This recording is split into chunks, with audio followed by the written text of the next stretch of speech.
Hey, Bible. I'm back from work. So like, um, it's not about this all time. There's some days where I'm not working on Mondays, but anyways, I told you guys on Twitter that I was this review is gonna be a little late, but we're here now. I just saw the episode, so let's get started. And they picked up right where they left off with leaving the bowling alley, and then John says he has to go back with where they belong. He said to particularly to Zoe, and it felt a little off, you know what I mean? It was really weird for him to do that, and it was really with the clown weird transition seeing Zoe hooking up with Nate to seeing Zoe hooking up with John, you know what I mean? But it made it work, you know what I mean? So it just feels so weird, and but that it would be nice to see a little bit more of that Zoe, you know what I mean? We had somewhere like a really long season with that the Zoe where used to scene in this one, and the original Zoe we really had enough time for this. It would be nice if she was able to stay out, you know what I mean? But this Zoe was really useful in this episode. I'll get more to that to her and a little later. And they want to go back home, and then the jump drive is broken because Constantine's magic affected, and then Mick feels tired because of the eggs in his head. In other words, it's because he's pregnant. Yeah, so Gabby offers Sarah and Eva to play a board game, and they dish him for the wedding plans, and then it's just day one, and then it says that Sarah and Eva talked about what they want to invite to the wedding and all these things, and then Eva just want Barry and Iris to show up. Yeah, that's a little odd, you know what I mean? That's the heroes are there, meaning they want like super villains, you know what I mean, to affect the wedding and stuff like that. So yeah, that's funny. I'm surprised Sarah didn't mention Felicity, you know what I mean? Maybe that's remember what Felicity did on Baby and Iris' wedding day. You know why? But yeah, that was really weird that she didn't mention, you know, anyone else from Team Aurora or anything like that. Yeah, she did mention Laura in this episode, but it was because Eva wanted to fight her fake parents. That's her Sarah's clone, so like she had like, parents to make her. I think that's what the people behind the clones were trying to give Eva like a normal life, you know what I mean? Anyways, so then Gideon changes the destination time to the house. Basically what that is how long it takes for them to go back home, and the time that extends because there's video games being played and all these things, and Astra wants to like pretty much order food from Gideon, but then Sarah and Eva pretty much tell them to like turn the powers off and all that stuff, and then so we see that Zoe's talking to John, and does have the ship, and he gave her like a robe, and that's what he figured out. So then uses his magic to use the message to make her robe fit, but then his hand gets a little hurt because of this magic, and then he decides to take the poison, which is actually the poison, you know what I mean? This is really damaging him up, and so his hand feels alright, but then he starts feeling on and off, and then Bayrod's concerned and asks him if he's alright, and I really like that Bayrod is concerned for his friend, you know what I mean? But because it's not like he's just doing that out of the blue. It's that it looks like Bayrod's really kept an eye on him for a while. So yeah. Then there's day 3 on the screen. Then Bayrod, Zoe, and Nate to do yoga, and John wants to join, and then he wants to like really feel relaxed and take the pants down and all that stuff, and Bayrod that's odd and all these things. And then also the fact that he doesn't like the fact that John uses magic to upgrade the Yoda area, which is not really a Yoda area. It's like basically like it's a random spot in Waverider where they want to do yoga So, yeah, and then John decides to leave the Yucca era because Bayward makes him feel like unwelcome, and so he follows John out and everything. So, and then Ava is so bored with not doing anything on the ship, so she decides to get. She wants to like do Debbie's board game, and then Debbie is that we was explains there's that kind of like a murders or mafia type of thing. It's like a role playing game, which is so cool. I was actually really enjoying seeing them talk around the table, and I think so then it's that the characters in the other show were enjoying it really well, and then John does this magic and turns it into a real life type of game, and I think then. And then Gary's back in the ship narrating because apparently he wasn't. John's magic didn't brought him in for some reason.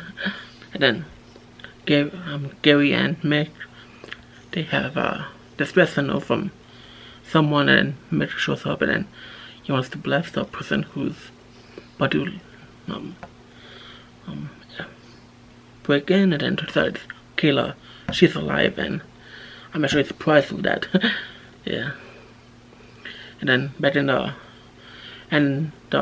characters during the like playing the board game, they're in John Constantine's house, but that's not really his house. John mentions that his imagination is like, you need a setting, and his imagination is something that he's really used to. So everything around them really is like real, like not really, just like they talked about the Bayward, and so I talked about the food and drinks that the routine that it feels real but isn't, and all that stuff. And then the first kill was Ava. It's Ava, so she dies like really calmly, and then Nate dies because they accuse him, so he gets voted out.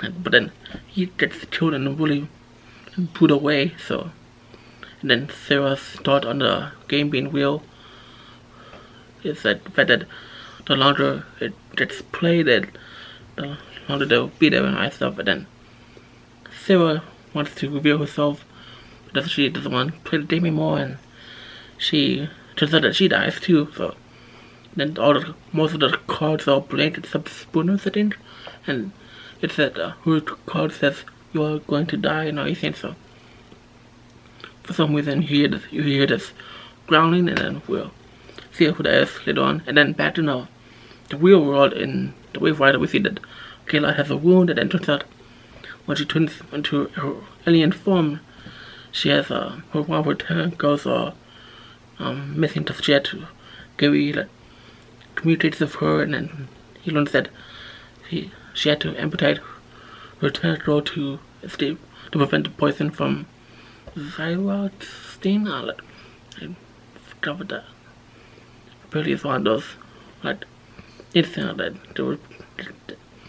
So apparently those things were the days that they were Meg and Seven Gary running away from back then in the beginning of the season, where they left Kayla to die, but then returned.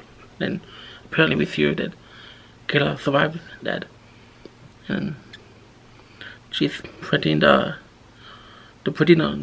is putting a new Lefty, and Lefty is what Kayla and Gary throw the missing tentacle, because they give the body parts like characterization and personalities.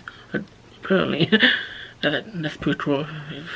The aliens, you know, so that's weird. But because of Meg using the power, then it makes the destination longer, and Taylor really doesn't want to spend time with. She doesn't want to be on the Waverider for so long, and then she wants to visit the jump drive, and then she wants to get to she wants to go home to get to her ship as soon as possible, and then she's like really pissed off that Meg left her like pretty much die, and she had to find a way to survive, and all these things. And then the fact that she mentions that she had to end up having to get Bishop's habitat airborne again to escape and all these things. And then Meg really wants to tell Kayla about the eggs, in other words, that he's pregnant, but Gary wants to push him aside and says that like, it's not a great idea that she will attack, and Taylor puts some weird device on the jump drive, and that's really suspicious of her doing so. Not 100% sure why particularly she's doing that. And then back in the castle we see that Big Rod is really mad at John in some way because his message really doesn't work. The fact that he tries to escape, and I feel like John wants to end the game, but it doesn't work. And in fact that they learn that the game is going on and on until the beast is actually dead. So if they all lose, they have to like repeat the game basically, and that's what they're really pissed off about. Just they don't want to spend any more time on the game at all. And Astra is gonna use her the character that she plays as a way to find out who the killer is. We hear like some weird voice and noises, but we can't tell who it is. So her powers does work, but only for so long. And then her and Spooner, they decide to like ditch the rest of the team and they just fight their way around, and pretty much in a way drawing like a complete circle. And then but apparently like it ends up with them going to the kitchen. But in the meantime, while that's happening, we see that Baywa wants to find the drawers as well, because he wants to pretty much stay away from John. Obviously, and the fact that he wants Zari to really protect John just in case if something happens. You know what I mean? Spooner and Astra, they die pretty much, and then Baywad's hands are red because I feel like he was like we don't see it happen, but like it feels like that's what he did. Of checking they're alive and seeing the like the wounds. I see the Baywad and John, they pretty much point fingers, and John decides to enough. So John decides to go to the attic because he wants to avoid being blamed by Baywad and all these things. And then back on the Waverider, we see that we see something slimy, and then it decided Lefty. So apparently did the printer work or not? You know what I mean? Because that's not the one that she cut off originally. That's the new one, the new fresh one, just stable instead of printing. So the Taylor cut her head off. That was really, which would have seen that. However, it would have been nice seeing that her being suspicious. Just always saw her put some random device on the jump ship. So basically, the Lefty pretty much attacks the new Lefty attacks Gary, and and then Gideon tells Mitch and Kayla what's going on, and Kayla is putting someone else, and then it turns out we'll get to that later. And then Kayla turns on Mick, and Mick tells Kayla that he's pregnant, and then he has that bunch of hair, then she feels at the back of his head, and she feels the edge, and then she does that thing that Gary warned him about her attacking him pretty much. So Mick goes to the floor. That's so easy for her, you know what I mean? She takes him down, and back in the castle, Bayron and Zari talked about John's marriage and the fact that she doesn't want to vote John out because she loves him, and that's the first time she's ever really truly felt loved by anyone. Now, keep in mind that obviously that this is always what we were talking about, not the original. The original one loves Nate. Remember? So, and then Bayron doesn't explain to Zari that he doesn't dislike John, but he feels that something's off, with him. Not only because he's playing the game, but because of his magical powers. And like I said, I realized that he's really concerned, and that he wants to be a friend to John. You know what I mean, but it's for his sister and for John's like he wants to make sure John's alright. You know what I mean? So yeah, Baywatch is a really good friend. And so then we find out that who the killer is. We find out that it's John, and he pretty much talks to himself, and then Zari stabs killer John in the back, and then they all go back to the table in the real world, in the Waverider, and then for some weird reason Ava wants to play again, but they all said no.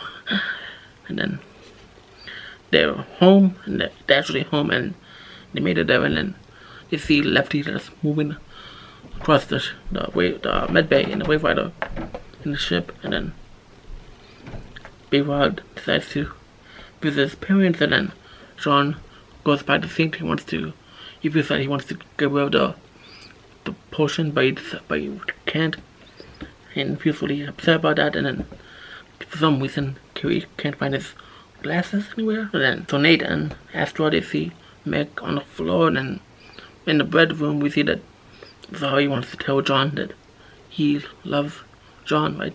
And then, but apparently John turns at his back, turns on around, he pretty much turns, and Zari can see like a little wound on the back of John's back, and it turns out that when John got stabbed by Zari, the killer John, it was actually John, just as he was the killer, so it was him so she pretty much stabbed John, so that was really intense, and the wound is really big too.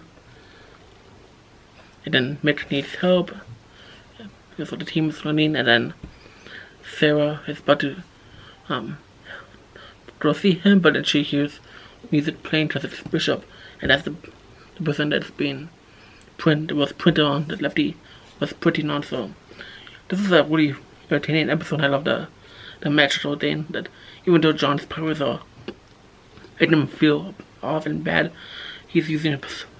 It really turned the episode around, and even though the characters were excited when they were around the table, it's really nice seeing that the elements within this show really turned stuff around really well.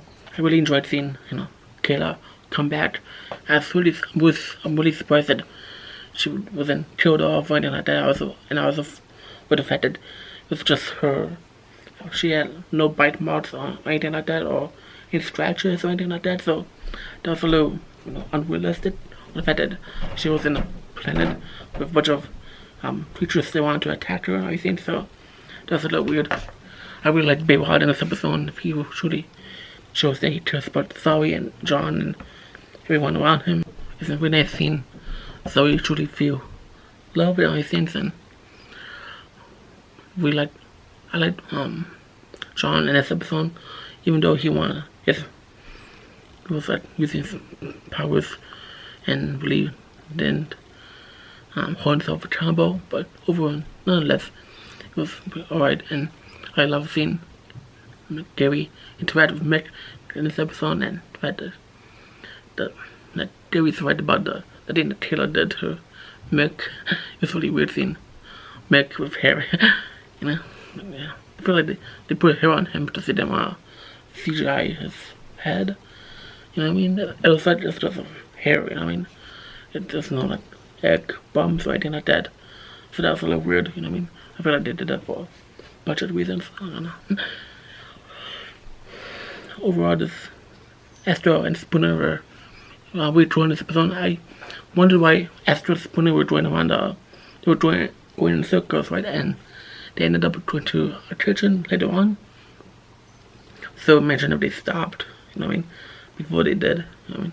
They found the room just in time, but then they were trying to Spooner wanted to escape by trying that face into the window, and then they saw Carl, Wendy, and all these things. And what I think about this episode, what's something that you love about this episode, and do you feel like John will be alright? And who knows if Waverider will be in the next episode, you know what I mean? Maybe they might show him, maybe he may be in the next episode, and he might tell his parents about told them that he wanted to city about it, but they didn't. He quickly changed his mind on that, so that was a little odd for him. I mean, thank you for your patience for this video being out really late, Yeah, I just started waiting done, so hopefully you'll enjoy my review. Here's the other Legends of Tomorrow reviews that I've done. Here's a flash reviews that I've done.